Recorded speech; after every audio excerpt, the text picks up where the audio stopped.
موج کا ہے جس نے مختلف ادوار کھولے، جس نے مختلف ابواب کو یعنی جنم دیا،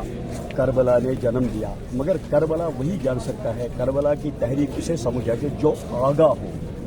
کیا اس سماج کو آگاہ ہونا چاہیے، چاہے تعلیم کے لحاظ سے، چاہے دیگر مادھیموں کے لحاظ سے، کہ پہلے آگاہ ہو جائے یہ سماج، آگہی آئے ہر دور، تب یہ کربلا مکمل طور اسے سمجھ میں آئے گا، جیسے سمجھ میں آئے گا وہی اسے آگے پہنچائے گا۔ آگہی اور کربلا کے عنوان سے کچھ حقیقت دیکھیں، اللہ تعالیٰ قرآن مجید میں فرماتا ہے، پیغمبر اکرم صلی اللہ علیہ وسلم سے وہ فرماتا ہے کہ سورہ مریم میں 4-5 آیات وَاذْكُرْ فِي الْكِتَابِ إِبْرَاهِيمَ مَرْيَمَ عیسیٰ، یا اس طرح کے، تو اذکر یعنی یاد دہانی کرو۔ یاد دہانی کے لیے لازمی ہے کہ پہلے جانے وہ شخص کو،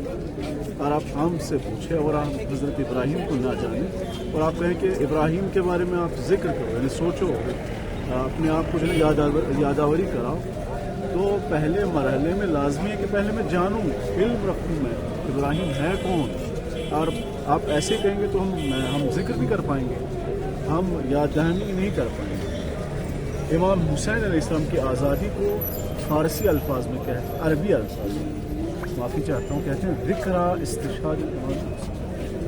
امام حسین کی شہادت کی ذکر، یاد دہانی، یادآوری۔ تو یادآوری وہی کرے گا جو امام حسین علیہ السلام سے آگاہ ہو، ان کے قیام سے آگاہ ہو، ان کی تاریخ سے آگاہ ہو، اور کربلا سے آگاہ ہو۔ جو نہ جانے امام حسین علیہ السلام پہ کیا گزری کربلا، تاریخ نہ جانے، وہ جو ہے دشمن انسانیت کو نہ جانے، وہ ذکر استشہاد نہیں کر سکتا، ذکر نہیں کر سکتا، یادآوری نہیں کر سکتا۔ آگاہی پہلا قدم، علم پہلا قدم، اس کے بعد سب کچھ آگے۔ اور قیام حسین، قیام حسین ہر ایک ناانصافی کے خلاف مولا حسین کا کھڑا ہونا اور عظیم قربانی پیش کرنا۔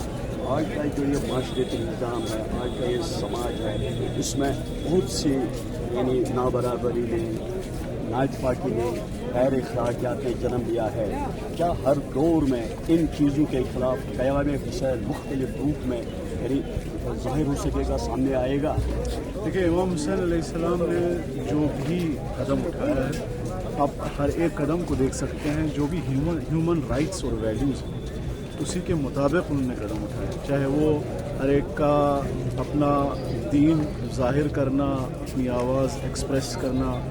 جو بھی ہو، وہ انہوں نے بہت ہی احسن طریقے سے دکھایا۔ اور جب سب سے بڑا پیغام امام حسین علیہ السلام کا یہ ہے، حیات من الذلہ، ہیومن رائٹس میں، ہیومن ویلیوز میں، جو انہوں نے ایک ویلیو بالکل شدید الفاظ میں یہ داخل کیا، بلکہ اس کو ظاہر کیا، وہ یہ ہے کہ ہم سے بہت دور ہے ذلت، یعنی جو بھی انسان ہے وہ کریم ہے۔ اللہ تعالیٰ جو قرآن مجید میں بھی فرماتا ہے کہ ہم نے بنی آدم کو تکریم کیا ہے، کریم کیا، عزت دی۔ تو امام حسین علیہ السلام نے کہا کہ تم اے انسانوں، اے ایھا الناس، تم خلقت سے ہی کریم ہو، کسی کو اجازت مت دو کہ تم پہ ظلم کرے، تمہارے ہاتھ سے کچھ چھینے، تمہیں ذلیل کرے۔ اس لیے امام حسین علیہ السلام کا آپ قیام دیکھیں کہ اب ابتدا تا انتہا حیات من الذلہ پہ ہم سر کٹاتے ہیں لیکن ذلیل نہیں۔ کربلا یہ آج جو 8ویں محرم کا جلوس جو بازار سے برآمد ہوا ہے اور جو درگاہ پہ اختتام ہوگا، یہ اس جلوس میں عاشقان امام حسین علیہ السلام عملی طور پہ دکھانا چاہتے ہیں کہ امام حسین علیہ السلام جو ہے ان کی شہادت انسانیت کے لیے واقع ہے۔ آج کے دن حضرت عباس علیہ السلام جو یاور باوفا امام حسین علیہ السلام کے تھے اور ہیں، وہ ان کی یاد مناتے ہیں اور یہ عہد کرتے ہیں کہ ہم بھی امام حسین علیہ السلام کی یاوری کریں گے انسانیت بچانے میں۔ جو امام حسین علیہ السلام کا پیغام ہے